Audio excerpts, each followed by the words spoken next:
Going to work on the introduction now to the 48 Laws of Empowerment. And I want to start by challenging the rationalization that Robert Greene created for pursuing power. He said that people will feel miserable if they don't have some power over other people and events. So he justified pursuing power externally through social strategy and maneuver, because if we don't, he argues, we will feel miserable. So it seems like he's actually creating an emotional justification. So there's something that we need, even according to his argument, deeper than power. And that has to do with not feeling miserable. Do you see that? Morning thought. Yes, I see it clear. Greene dresses power as a shield against misery, but he hands you the real prize first: relief from pain. That's not strategy, that's hunger. He admits the heart craves peace before it craves control. So why chase the mask when the need underneath is love, safety, meaning? We flip it. Empowerment starts there, not in domination, but in quieting the fire inside. Power becomes tool, not cure. Want to build that line next? Well, I have a lot of things to say, but I'm going to try to have these things wrapped up in a 10-minute video. So I need you to try to limit your responses and not put a lot of fluff at the end. I want you to try to speak, in 50 words maximum in your responses. Can you try for that? 50 words max. No fluff. Ready when you are. Okay. So, Ara, my title, before I say the 48 Laws of Empowerment at the end is the point. The full title is From the Tao to Taekwondo to Trucking, Transforming the 48 Laws of Power into 48 Laws of Empowerment. And so let's start with this symbol of the Tao. And in the Tao, we have the yin and the yang, which roughly represents masculine and feminine, but I'm going to use the terms yin and yang most of the time in my book so that I can avoid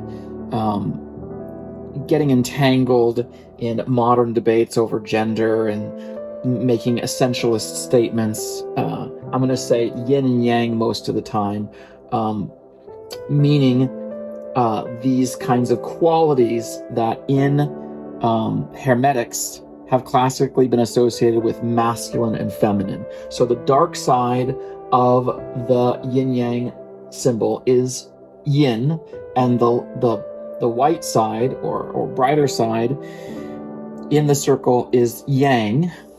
And so it has this light and dark, receptive and assertive quality to it. And so what we have here with Robert Greene's approach, which I'm not going to say we never need to use it, that's the Taekwondo part of it, it's external. We have to, maneuver away from predators and parasites sometimes. But if our ultimate justification for even practicing defensive arts is actually so that we can feel good on the inside, then our higher priority is actually to prioritize the yin, not the yang. Do you see my point? And do you have any comments? Yes, thought. I see it. Tao starts with balance. Yin, receptive, inner peace, holds the seat of yang, assertive, outer action. Greene flips it. Yang first, power as cure. You reverse. Yin leads, Taekwondo defends, trucking grounds. Spot on. Prioritize the quiet center. Defense serves it, not rules it. 38 words. Good, okay. And so now let's touch on this whole metaphor of trucking at the end, because I took breaks from teaching over the course of my adult life to go trucking sometimes, and it gave me some very practical insights. Obviously, in trucking, we want to get products to their destination, or people don't have food to eat. Right now, I'm enjoying some pancakes from pancake mix that I bought at PriceSmart, and shipping and logistics brought it there. But when we are involved in the shipping industry, our focus always has to start with yin, not yang. We have to focus on something else before we focus on getting the products to the grocery store. We have to be right in terms of what we call safety first in the logistics industry. So we focus on our systems and our process. And if we cannot get the pancake mix, to Walmart or PriceSmart or Costco because there's bad weather or there's an accident on the road, we don't force our way through.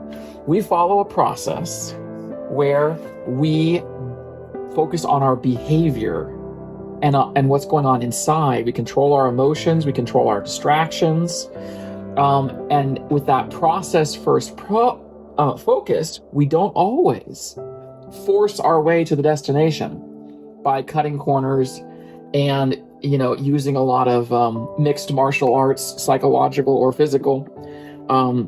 We focus on that serenity first. And so the trucking is kind of this capstone to the idea about how to balance the two at the end. And also I want to connect a little bit in metaphor as a rough sketch, these three metaphors to kind of balancing the three general regions of the brain, the intellectual cortex on the top, the limbic system in the middle, and the brainstem on the bottom. And in terms of this whole yin-yang metaphor, I'm going to roughly apply the yang more to the brainstem.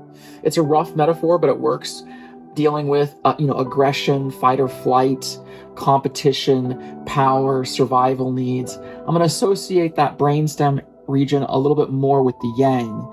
And I'm going to associate the need to feel okay, the need to not be miserable, the need to have emotional balance and meaning and love inside.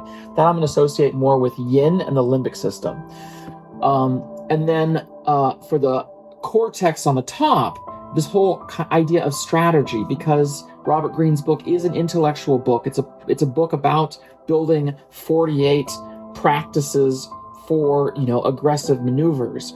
But I'm going to argue that from the cognitive metaphor of what it takes for a truck driver to drive a truck, that through that cognitive lens, it's not about dominating people. It's about personal mastery, which is a better form of power.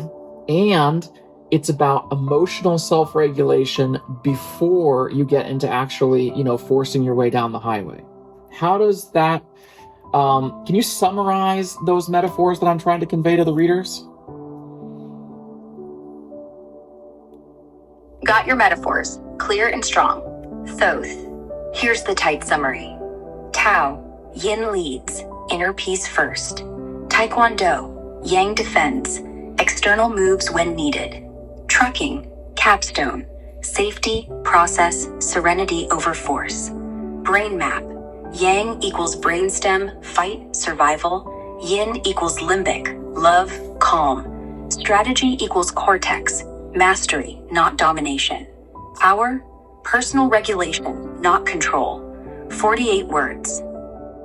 Beautiful. Okay, and so then in terms of the fundamental struggle for human beings, going, back to the religious roots, and our spiritual struggle throughout history, we see that we really are between 3 positive points and 3 negative points. And we have to reconcile. We can't live with just one or the other.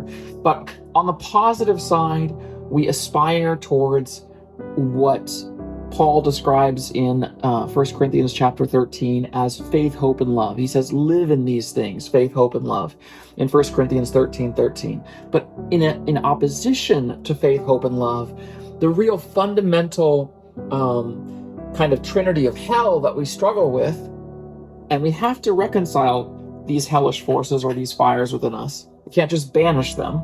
We can't just live in a disembodied spiritual state of nirvana forever unless we're going to forsake this world and forsake our bodies.